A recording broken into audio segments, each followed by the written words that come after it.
क्या कभी ऐसा हो सकता है कि सिर्फ एक संधि, एक ट्रीटी पूरी दुनिया को जंग की आंख में झोंक दे? चलिए आज उन डोमिनोज पर नजर डालते हैं जो एक के बाद एक गिरे और द्वितीय विश्व युद्ध की वजह बने।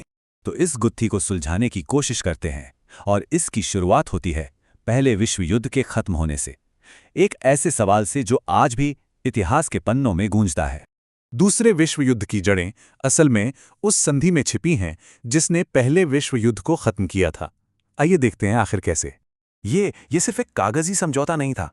ये तो था पहला डोमिनो जो एक ऐसी जमीन पर रखा गया था जो पहले से ही बहुत कमजोर थी और टूटने की कगार पर थी।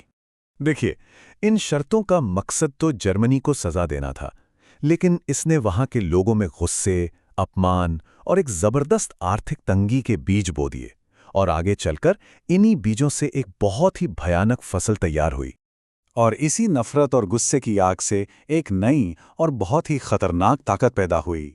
आखिर कौन थी ये ताकत और कैसे उभरी? चलिए देखते हैं। एडोल्फ हिटलर ने लोगों के इसी गुस्से का फायदा उठाया। उसने इसे अपनी सीढ़ी बनाया और वादा किया कि वो जर्मनी को उसकी खोई हुई इज्जत, उसका गौरव वापस दिलाएगा, भले ही इसके लिए उसे इस बेइंसाफी भरी शांति को तोड़ना ही क्यों ना पड़े। मतलब हिटलर ने ट्रीटी के नियमों को सिर्फ नजरअंदाज नहीं किया, उसने उनकी धज्जियां उड़ा दीं। ये आंकड़े साफ बताते हैं, जहां ट्रीटी ने सीमाएं तय की थीं, वहीं हिटलर ने एक बहुत बड़ी सेना खड़ी कर ली, शुरू में चुपके चुपके और फिर खुलेआम। तो साफ है कि ये विशाल सेना सिर्फ दिखावे के लिए नहीं थी, इसे एक खास मकसद के लिए तैयार किया जा रहा था, एक ऐसा कदम उठाने के लिए जो यूरोप का अगला डोमिनो गिराने वाला था। और फिर वो दिन आ ही गया।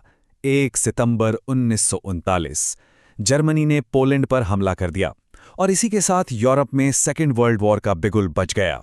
ये हमला एक नई और कहूं तो एक खौफनाक हद तक कामयाब स्ट्रेटेजी से किया गया था। इसे कहते हैं ब्लिट्जक्रीग, यानी बिजली की रफ्तार से जंग। पोलैंड पर इस हमले ने आग में घी का काम किया। एक के बाद एक चीजें होने लगीं। अपनी संधियों से बंधे होने के कारण ग्रेट ब्रिटेन और फ्रांस के पास अब जर्मनी के खिलाफ जंग का ऐलान करने के अलावा कोई रास्ता नहीं बचा था। तो जो लड़ाई यूरोप के कोने में शुरू हुई थी, वो देखते ही देखते एक ऐसी आग में बदल गई जिसने पूरी दुनिया को अपनी लपेटों में ले लिया। और फिर डोमिनोज तेजी से गिरने लगे। एक के बाद एक देश इस जंग में खिंचता चला गया और देखते ही देखते पूरी दुनिया दो दुश्मन खेमों में बट गई। दुनिया अब साफ साफ दो हिस्सों में बटी हुई थी। एक तरफ थे एक्सिस पावर्स यानी धुरी राष्ट्र और दूसरी तरफ एलाइड पावर्स यानी मित्र राष्ट्र। कई सालों तक चली इस भयानक लड़ाई के बाद आखिरकार जंग का पासा पलटना शुरू हुआ ये कि अब ये जंग सिर्फ सेनाओं की नहीं बल्कि रिसोर्सेज की, औद्योगिक ताकत की एक ग्लोबल लड़ाई बन गई थी। एक ऐसी लड़ाई जिसे एक्सिस पावर्स ज्यादा देर तक नहीं लड़ सकते थे। साल था 1945, वो साल जब दुनिया ने आखिरकार एक राहत की सांस ली।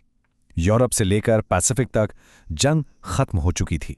आखिरी डोमिनो गिर चुका था। हाँ, दुनिया बर्बाद हो चुकी थी, लेकिन इस बर्बादी के बीच आखिरकार शांति लौट आई थी। इस पूरे इतिहास को देखने के बाद एक बहुत बड़ा सवाल सामने आकर खड़ा हो जाता है। वो ये कि इन घटनाओं से हमें क्या सबक मिलता है, हम शांति कायम कैसे करते हैं और शायद उससे भी जरूरी, उसे हमेशा के लिए बनाए कैसे रखते हैं।